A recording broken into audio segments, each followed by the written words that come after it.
Welcome to study for learn. আজকে আমি তোমাদের সাথে চর্যাপদ নিয়ে যেই টিকাটা খুবই গুরুত্বপূর্ণ সেটার ব্যাপারে আলোচনা করব। দেখো এখানে আমি তাহলে তোমাদের সাথে এই ভিডিওতে আলোচনা করছি। আলোচনার প্রথমেই আমাদের জেনে নিতে হয় এর লৌকিক নাম কিন্তু হলো চর্যাপদ। চর্যাপদ কিন্তু এর আসল নাম না, তাহলে ওই জন্য আমি পয়েন্ট করেছি কি লৌকিক নাম চর্যাপদ। এর পরের পয়েন্ট আছে দেখো প্রকৃত নাম। এখানে কি লেখা আছে? চর্যাগীতি কোষ বৃত্তি নামটি প্রবোধচন্দ্র বাগচি আবিষ্কৃত কীর্তিচন্দ্র রচিত তিব্বতী অনুবাদ থেকে জানা যায়। তাহলে এর প্রকৃত নামটা কি?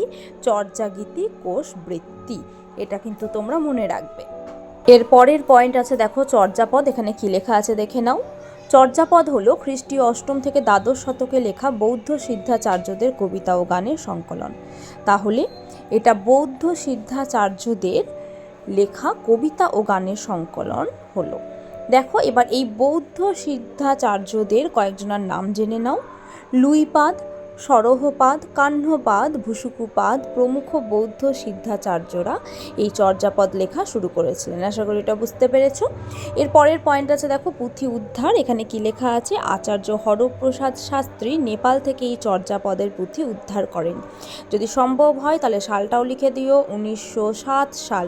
মনে রেখো কত সাল? 1907 সাল। এর পরের পয়েন্ট আছে দেখো মানুষের জীবনযাত্রার ছবি। এখানে কি লেখা আছে? চর্যাপদের মধ্য দিয়ে তখনকার বাংলার পরিবেশ এবং সাধারণ মানুষের জীবনযাত্রার ছবি ফুটে ওঠে। এভাবে তাদের হাত ধরেই আদি বাংলা ভাষার বিকাশ ঘটেছিল। তাহলে দেখো এই চর্যাপদের মধ্যে দিয়ে কিন্তু আমরা সেই সময়ের মানুষের জীবনযাত্রার ছবিটা পাচ্ছি। তো এই চর্যাপদ তাহলে ইতিহাসের ক্ষেত্রে খুবই গুরুত্বপূর্ণ। আশা করি এটা বুঝতে পেরেছো। আর এটাও মনে রাখবে যে এই চর্যাপদের মধ্য দিয়েই কিন্তু আদি বাংলা ভাষার বিকাশ ঘটেছিল। এর পরের পয়েন্ট আছে দেখো চর্যাপদের ভাষা। এখানে কি লেখা আছে? চর্যাপদগুলি প্রাচীন বাংলা ভাষায় রচিত, কিন্তু পদগুলির বোধগম্যতার অভাবে অনেকের মতে এই ভাষার নাম সান্ধ্য ভাষা। তাহলে দেখো চর্যাপদে যে ভাষাগুলো ছিল ভাষাগুলো কিন্তু বাংলা, তবুও এই ভাষাগুলো বুঝতে কিন্তু অসুবিধে হচ্ছিল। তার জন্য এই ভাষাগুলোর নাম আলাদাভাবে সান্ধ্য ভাষা রাখা হয়।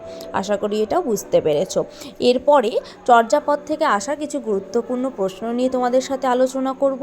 ছোট প্রশ্ন। তাহলে চলো আলোচনা পর্ব শুরু করা যাক। 1 নম্বর প্রশ্ন আছে দেখো চর্যাপদের সবচেয়ে প্রাচীন কবি কে? এখানে উত্তর হয়ে যাবে লুইপা বা লুইপাদ। 2 নম্বর প্রশ্ন বাংলা ভাষা ও সাহিত্যের আদি নিদর্শন কোনটি? উত্তর হয়ে যাবে চর্যাপদ।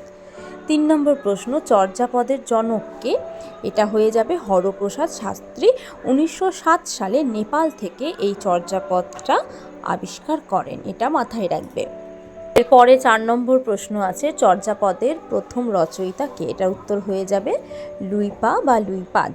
5 নম্বর প্রশ্ন চর্যাপদ বাংলা ভাষায় রচিত প্রথম প্রমাণ করেন কে?